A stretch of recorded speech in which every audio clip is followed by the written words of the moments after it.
오늘 본문은 바리새인과 헤롯 땅 사람들이 예수님을 말로 걸어 고소하려고 찾아와 예수님에게 질문하는 내용입니다. 이들이 질문한 것은 유대 사회에서 가장 예민한 문제였습니다. 이것을 잘못 건드리면 유대 사회는 큰 소동이 일어날 수 있는 로마에 내는 세금 문제였습니다. 경건한 유대인들에게 로마에 세금을 내는 문제는 골물대로 곪은 상처였던 것입니다. 물론 비용도 문제였지만 문제는 세금의 의미였다고 합니다. 유대인들은 스스로 하나님의 해방된 민족이라고 주장했지만 현실은 그렇지 않아서 고통스러워했던 것입니다. 500여 년 전 바벨론의 침략 이후로 그들은 계속해서 이방 민족의 통치를 받았습니다.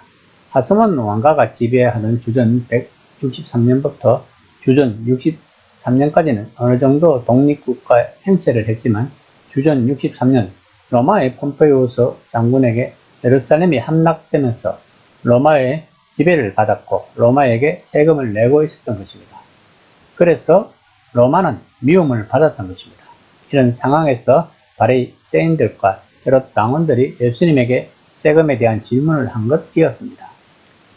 12장 13에서 14절입니다. 그들이 예수의 말씀을 책잡으려 하여 바리새인과 헤롯 땅 중에서 사람을 보내매 와서 이르되 선생님이여 우리가 아노니 당신은 참되시고 아무도 끄려는 일이 없으시니 이는 사람을 외모로 보지 않고 오직 진리로서 하나님의 도를 가르치시니이다. 가이사에게 세금을 바치는 것이 옳으니까 옳지 아니하리이까. 원래 바리새인과 헤롯 당원과의 관계를 서로 좋지 않았다고 합니다.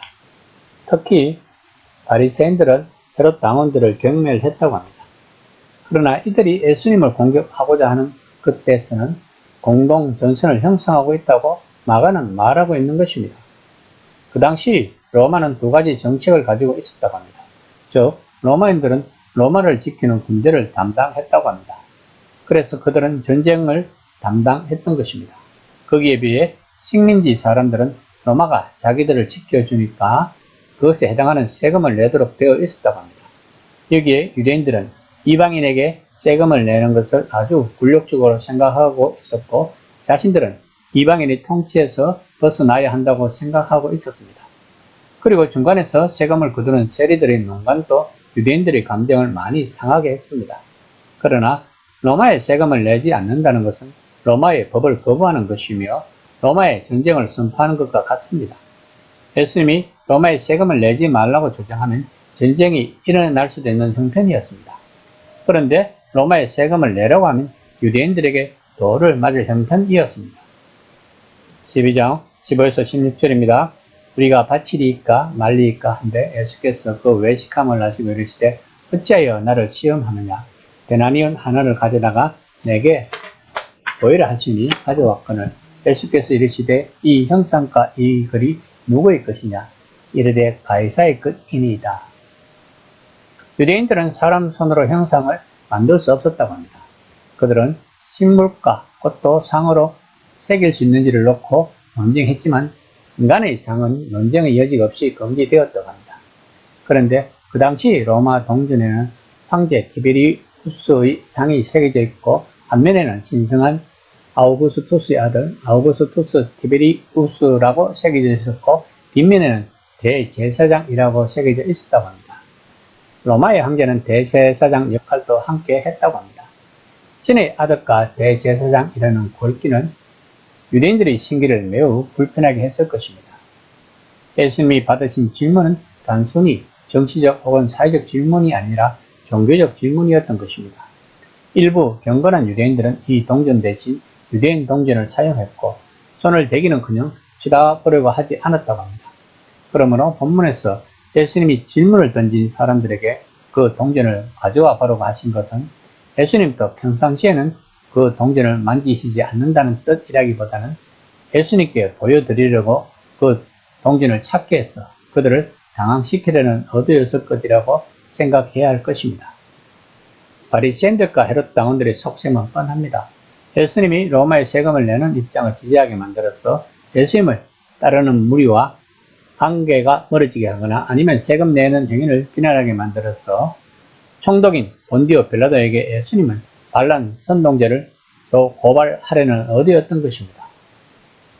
반란죄는 사형에 해당하는 중죄였습니다. 그러나 예수님의 답변은 그들이 전혀 예상하지 않는 뜻이었습니다. 12장 17절입니다. 이 예수께서 이르시되 가이사의 것은 가이사에게, 하나님의 것은 하나님께 바치라시니 저희가 예수께 대하여 매우 놀랍게 여기더라. 예수님이 답변을 이해하려면 먼저 배경을 알아야 합니다. 200년 전 마카비가 시리아에 반란을 일으킬 때 넥은 표가 이방인들에게는 응당한 몫을 갚아주고 율법의 명령에 순종하라 였다고 합니다. 이 표현은 이방인과 하나님에 대한 유대인의 이중 의미를 말하고 있는 것입니다. 물론 받는 대로 돌려주라는 말은 이방인들이 사용한 폭력을 그대로 사용해서 대갚아 주라는 말입니다. 즉 복수를 하라는 것입니다. 그런데 이제는 아주 다른 반란이 일어나고 있다는 것입니다. 예수님은 폭력을 쓰는 혁명에 반대하셨고 그분의 하나님 나라 운동은 표면적인 이방인의 지배보다도 더 깊고 여파가 큰 악을 공격하고 있었던 것입니다. 그러면 가이사의 것은 가이사에게는 어떤 의미일까요? 물론 세금을 내라는 말로 받아들여질 수 있지만 그렇다고 거기에 그래 로마인들을 주인으로 섬겨라는 의미까지는 들어있지 않다는 것입니다. 예수님이 그 동전에 새겨진 신성모독적인 상과 글씨에 주목하게 하신 사실은 이 더러운 물건을 원래 주인에게 돌려주어라 라는 느낌을 더해주고 있는 것입니다. 즉 폭동 혐의는 피해가면서 경멸감을 전하는 말씀인 것입니다. 또한 이 말씀은 마카비의 표를 떠올리게 합니다. 이교도들에게 응당한 몫을 돌려주어라 혹은 이방인들에게 그들 동전을 갚아주어라 라고 해석할 수도 있을 것입니다. 결국 하나님 나라의 핵심은 한 분이신 참 하나님이 이 세상의 왕이 되시고 하나님의 아들이나 대제사장 행세를 하는 세상 군주들을 내쫓으신다는 것입니다. 그러면 하나님의 것은 하나님께 바치라는 말의 의미는 무엇일까요? 인간은 하나님의 형성을 지니고 있으니 모든 인간은 자기 자신을, 자기 생명을 하나님께 바치고 황제에게 동전을 돌려주듯이 그 생명을 하나님께 돌려드려야 한다는 뜻일까요? 아니면 성전 마당에서 그 말씀을 하셨으니 하나님께 하나의 몫을 드리는 방식인 제사 제도를 더 완전한 예배로 대체해야 한다는 뜻일까요? 아니면 일반적인 혁명가들이 주장과는 달리 정말로 자신을 온전히 하나님께 드리면 폭력에 맞서 폭력을 사용하거나 악에 맞서 악을 사용하는 것은 옳지 않다는 사실을 깨닫게 된다는 말씀일까요? 유대교 사상과 유대교 안에서 시작한 기독교 사상은 언제나 이 세상과 거기 속한 모든 것을 한 분이신 하나님이 창조하셨다고 보았다고 합니다. 따라서 세상 만사가 하나님의 주권적이고 구원하시는 통치하에 있다는 것입니다. 본문의 의도는 종교와 사회 혹은 교회와 국가에 대한 기독교의 입장을 온전히 드러내는 것이 아닙니다. 이것은 특수한 상황에서 빠르고 재치 있으면서도 날카로운 답변인 것입니다. 이처럼 하나님 나라는 판에 박힌 양자 태계식 질문에 매이지 않는다는 것입니다. 이 시간 나는 하나님의 것을 하나님에게 잘 드리고 있는지 한번 생각해보는 시간이 되었으면 합니다.